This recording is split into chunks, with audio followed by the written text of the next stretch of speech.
विपत्ति में कौन पढ़ना चाहता है? आप में से कोई आखिरी पंक्ति तक बैठे हुए जो विपत्ति में पढ़ना चाहते हो जरा हाथ उठाएं। इतने लोगों में एक भी व्यक्ति नहीं चाहता। अच्छा, जो हाथ उठाएं फिर उन्हें खुद भी उठना होगा, तो आप उठ जाइए, मोबाइल रखना पड़ेगा। एक मैं और आप लोगों से आग्रह करूंगा, जिस समय व्याख्यान हो रहे होते हैं, चर्चाएं हो रही होती हैं, उस समय अपने अपने अलग अलग रिकॉर्ड करने का प्रयास करेंगे तो इससे आपकी हानि होगी। आप उस समय केवल सुने, उसमें डूबे। यहाँ कैमरे लगे हैं, रिकॉर्ड हो रहे हैं, लाइव हो रहा है और आपको सब कुछ दोबारा मिल जाएगा और प्रायः बिना एडिट हुए मिल जाता है। इसलिए अलग अलग रिकॉर्ड करने का आपके फोन में इन कैमरों से अच्छे लेंस तो है नहीं, ज्यादा सुंदर क्या आएगा, उससे आपका ध्यान अवश्य भंग हो जाता है जी। तो विपत्ति क्यों चाहते हैं अभी वो बता रहे हैं।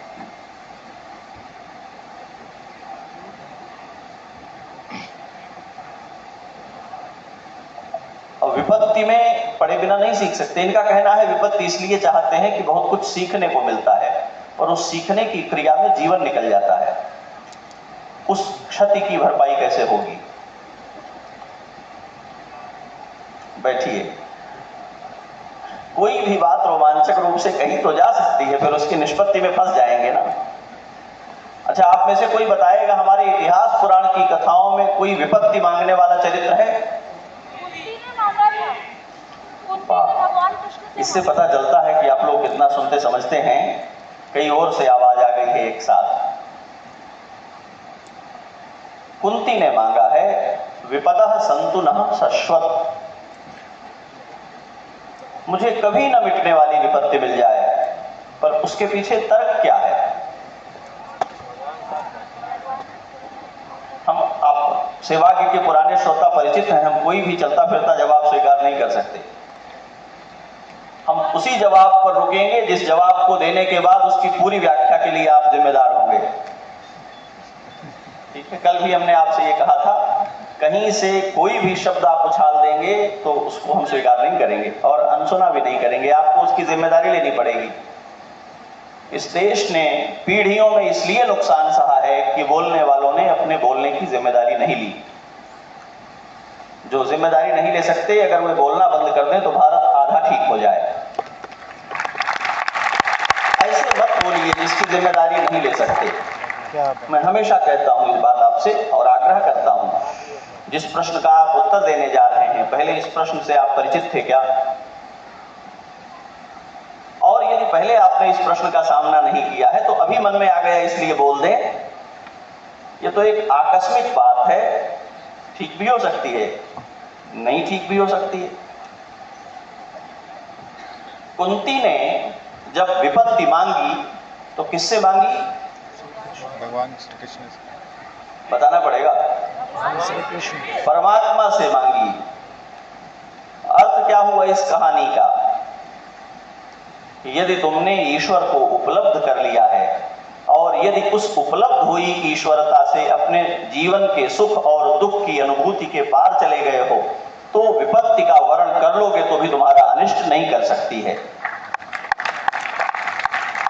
अगर आप लर्निंग के लिए विपत्ति मांग रहे हो तो अगले जीवन में संपत्ति की लालसा करना, क्योंकि विपत्ति यह जीवन तो निपटा देगी।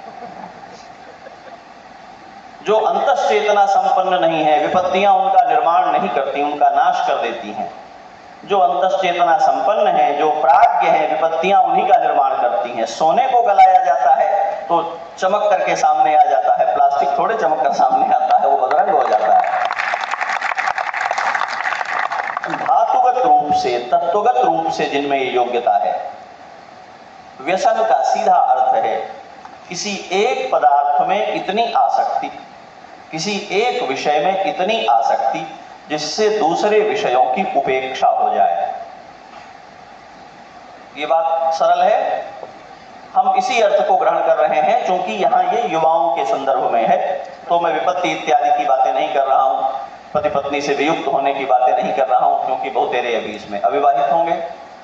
तो मैं उस व्याख्या में चलूं जो आपके लिए व्यवहार्य है। वो व्याख्या यह है, व्यसन का तात्पर्य है भोगासक्ति, एक पदार्थ में इतनी प्रगाढ़ आसक्ति जो दूसरों की उपेक्षा कर दे, और हम इसका महोत्सव मनाते हैं कि नहीं, ये चीज मिल जाए बाकी चाहे कुछ ना मिले। हाँ, इसके मिलने पर हम जमाना छोड़ देंगे, गाना है ना, क्या है, अगर तुम मिल जाओ जमाना छोड़ देंगे। सुनाई नहीं पड़ रहा है, देखिए क्या रोमांच, अगर तुम मिल जाओ जमाना छोड़ देंगे। जमाना छोड़ देंगे तो रहेंगे जहन्नुम में क्या। इसके मिलने को लेकर के इतने लालायित हो, वो मिल जाएगा तो जाओगे कहाँ, जमाना तो फिर भी जाएगी, भूख लगेगी, शरीर ढकने के लिए कपड़ा चाहिए होगा, और जिस तरह की दुनिया निर्मित हो रही है इसमें फुटपाथ पर सोने वालों को पुलिस उठा ले जाती है। तो पहले ये गाना गाओगे, बाद में एक दूसरा गाओगे, दूसरा कौन सा? रहने को घर नहीं, सोने को बिस्तर नहीं, याद है, तो उसको भी याद कर लो। अगर जमाना छोड़ने की कोशिश करोगे तो ये दूसरा संकट सामने आ जाएगा। मैं केवल आपको ध्यान दिला रहा हूं, एक वस्तु बहुत महत्वपूर्ण है, इस कुंठा में हम अनेक वस्तुओं की हानि के लिए प्रस्तुत हो जाते हैं, ये व्यसन है। ये व्यसन जब हमारे स्वभाव में उतरता है तो कई तरह के मनोरोगों को जन्म देता है। मनोरोग क्या है, मैं इसकी मेडिकल व्याख्या नहीं कर रहा हूं, मैं इसकी वो व्याख्या कर रहा हूं जो आपको समझ में आ जाएगी। मनोरोग से यहां क्या तात्पर्य है, कुछ की चर्चा हुई, अवसाद इत्यादि के पुनीत की चर्चा कर रहे थे, डिप्रेशन की चर्चा कर रहे थे। मनोरोगों को और विकसित अर्थों में देख लें तो मनोरोग क्या है। श्री रामचरितमानस पढ़ेंगे आप तो वहां गोस्वामी तुलसीदास ने मानस रोग का बहुत सुंदर निरूपण किया है, विस्तार है उसका। तो मैं आपसे ये कहूंगा, श्री रामचरितमानस का उत्तरकांड और उसमें विशेष रूप से मनोरोग युवाओं को अवश्य पढ़ना चाहिए और समझना चाहिए। यदि आप मानस रोग का प्रकरण उत्तरकांड का समझ लेते हैं तो आप मनोविज्ञान के व्याख्याता हो सकते हैं उसको पढ़ करके, वो ऐसा विषय है। आप उसको पढ़ेंगे तो आपको समझ में आएगा कि कितनी सारी चीजें एक साथ। उसकी दूसरी कठिनाई, मनोरोग की सबसे बड़ी कठिनाई क्या है, किसी को बुखार हो जाए उसे पता चलता है कि हमें बुखार हो गया है, किसी को फोड़ा हो जाए उसे पता चलता है कि हमें फोड़ा हो गया है, किसी को किसी दूसरी तरह की व्याधि हो जाए तो उसे पता चल जाती है हमें ये व्याधि हो गई है। मनोरोग की कठिनाई ये है, जिसको हो जाती है वो मानता ही नहीं कि हमको हो गई है। ठीक है, मनोरोग की सबसे बड़ी चुनौती यह है कि घर वाले चाहते हैं इसको डॉक्टर से मिलाएं और बता भी नहीं सकते कि तुम्हें डॉक्टर के पास ले जा रहे हैं, जाने को तैयार नहीं होगा। गोस्वामी जी कहते हैं, जाने होते चीज ही कछु पापी। इस रोग की विशेषता यह है, जिस दिन आप ये पहचान लेते हैं कि मुझे ये रोग हो गया है, उसी दिन से ठीक होने लगता है। पर कठिनाई यह है कि हम पहचानते नहीं, और कोई बताना चाहे तो उसको डांट कर चुप करा देते हैं कि हमें ये परेशानी नहीं है। जैसे भी ये कोई कहे यहां मंच से कि आप लोग रोगी हैं, तो आप मानेंगे नहीं? मानेंगे? मुश्किल है ये। पर अभी यहां बोलते हुए डॉक्टर पुनीत जी ने कहा कि कुछ लोग अभी भी रील्स स्क्रॉल कर रहे होंगे, अपने घरों से निकल करके, किराया खर्च करके, अपनी सामान्य दिनचर्या को असुविधा में डाल करके, गंभीर बारिश के भीतर देश के अलग अलग राज्यों से चल करके आप हरिद्वार तक आए हैं। ये सत्र, ये सारा उपक्रम, ये परिश्रम, इसके पीछे के सारे निवेश और योजनाएं आपके लिए हैं। इसके बाद भी कुछ लोग, चुटकी भर लोग इसमें हैं जो इस 2 घंटे के सत्र में मोबाइल को भूल कर बैठ गए, और हमें पता भी नहीं है कि हम अपना कितना बड़ा नुकसान कर रहे हैं, क्योंकि यह मनोरोग हमारे साथ लगा है और हमें पता ही नहीं है कि हम इस रोग से पीड़ित हैं।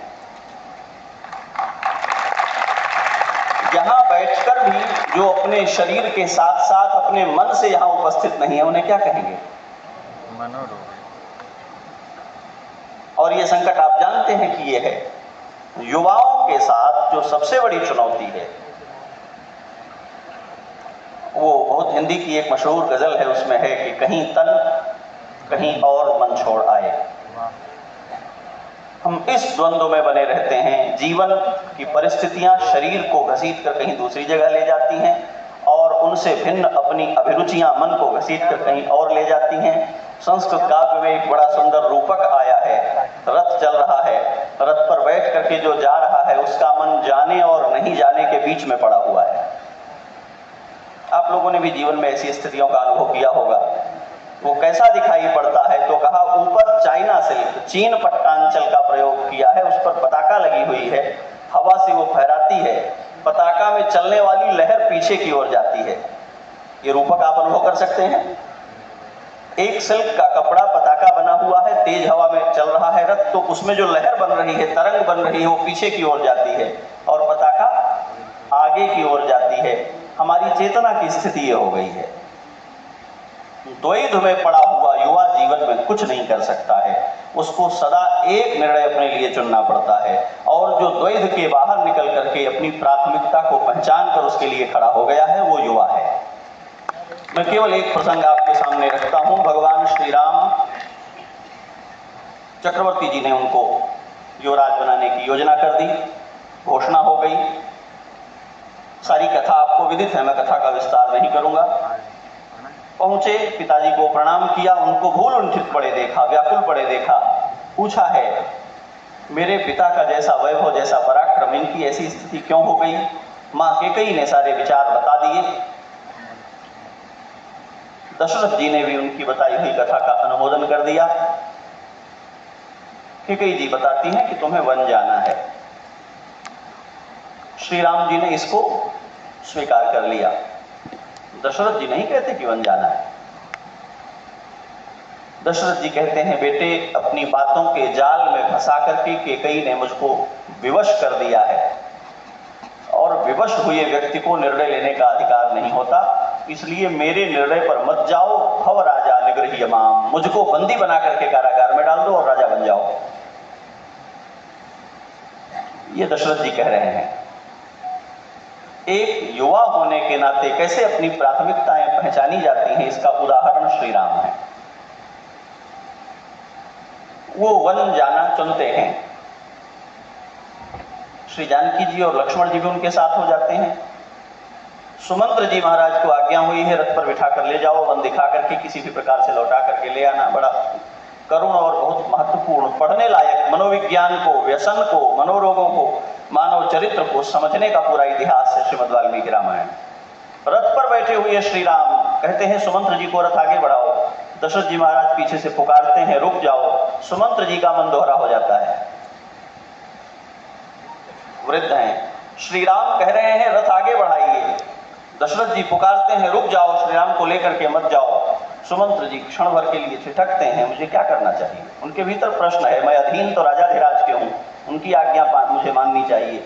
श्री राम कहते हैं रथ को आगे बढ़ाओ। कहा मेरे महाराज रोक रहे हैं। राम जी ने कहा तात जब लौटना तो उनसे कह देना कि कोलाहल में सुनाई नहीं पड़ा, इसलिए रुक नहीं सका था, रथ ले चलो। कल चर्चा हुई है यहां, स्वामी जी ने यहां से गर्जना की है, पूज्य रामदेव जी महाराज ने। विकल्प रहित संकल्प और उसके लिए अखंड प्रचंड पुरुषार्थ, वो अखंड प्रचंड पुरुषार्थ है श्री राम का। कहते हैं रथ आगे बढ़ाओ। क्यों? पिता ने जीवन पर्यंत जिस सत्य का आचरण किया है, एक पुत्र यदि पिता की वाणी सुने बिना भी उस सत्य को पहचान नहीं सकता, उसको अंगीकार नहीं कर सकता, तो उसे पुत्र कहलाने का कोई अधिकार नहीं। और चले जाते हैं। आप रामचरितमानस में इस बात को देखेंगे तो आपको ये अद्भुत बात दिखाई पड़ेगी। दशरथ जी जब सुमंत्र जी को समझाते हैं कि राम को लौटा करके ले आना, फिर वो कहते हैं जो न फिर ही दृढ़ व्रत रघुराई। देखो मैं कह तो रहा हूं पर वो मेरा ही बेटा है, मैं जानता हूं 14 वर्ष पूरा किए बिना लौटेगा नहीं, तो लक्ष्मण या सीता में किसी को लौटा ले आना। जब एक पिता को अपने बेटे पर अपने चरित्र का प्रतिनिधित्व करने का ऐसा भरोसा हो जाए तो उसको समझना चाहिए कि वो युवा है। और जब किसी संतान के बारे में उसका पिता अपनी रुचियों, अपनी प्रतिज्ञाओं के पालन के विषय में अविश्वास करे तो धिक्कार है उसकी संतान होने पर। आप दुनिया की कोई उपलब्धि प्राप्त कर लें, कहीं सफल हो जाएं, आप कुछ भी और हो सकते हैं, न पुत्र हो सकते हैं, न युवा हो सकते हैं। युवा वो है जिसको इस बात का अनुभव होता है कि मेरे 20 साल के, 24 साल के, 30 साल के होने में जिन्होंने अपना सर्वस्व लगाया है, मैं उनका ऋणी हूं। मुझे उनका दाय चुकाना है। जो इसको नहीं समझ सकता है वो बालक है, वो युवा नहीं है। बालक वो है जो ये नहीं जानता कि मुझको पालने में, मुझको बनाने में किसका क्या लगा है। युवा वो है जो जानता है मुझको बनाने में, मुझको पालने में, मुझको निर्मित करने में इस देश काल ने, इस भूगोल ने, इस समाज ने और मेरे परिवार ने जो कुछ लगाया है उसका ऋण मुझ पर है। और उस ऋण को उतारने के लिए अपने शरीर के रक्त की एक एक बूंद जो इस सारे संसार को सींचने में खर्च कर सकता है वो युवा है। तो केवल आज जो संदर्भ था यहाँ, उसमें इतनी बात की चर्चा करते हुए कि व्यसन का तात्पर्य है किसी भी ऐसी रुचि, किसी भी ऐसी लालसा, किसी भी ऐसी पसंद की गिरफ्त में आ जाना कि जीवन के वास्तविक हानि लाभ का विचार भंग हो जाए। अब हमें तो यही अच्छा लगता है और कुछ अच्छा हो तो हो, ये व्यसन है। करना तो ये चाहिए पर हमसे हो नहीं पाता, हम तो ये करते हैं, इसमें कंफर्ट रहते हैं, ये व्यसन है। और ये किसी भी तरह का हो सकता है, ये पुस्तक पढ़ने का भी हो सकता है, ये फिल्म देखने का हो सकता है, ये खेलने का हो सकता है, ये सोने जागने का हो सकता है, ये खाने पीने का हो सकता है, ये अपने आसपास की दुनिया के साथ व्यवहार करने का हो सकता है। बहुत सारे लोगों को सच बोलने के नाम पर कटु बोलने का व्यसन है। हम तो साफ बात बोलते हैं और साफ बात बोलने के नाम पर सबके सिर पर पत्थर मारते रहते हैं।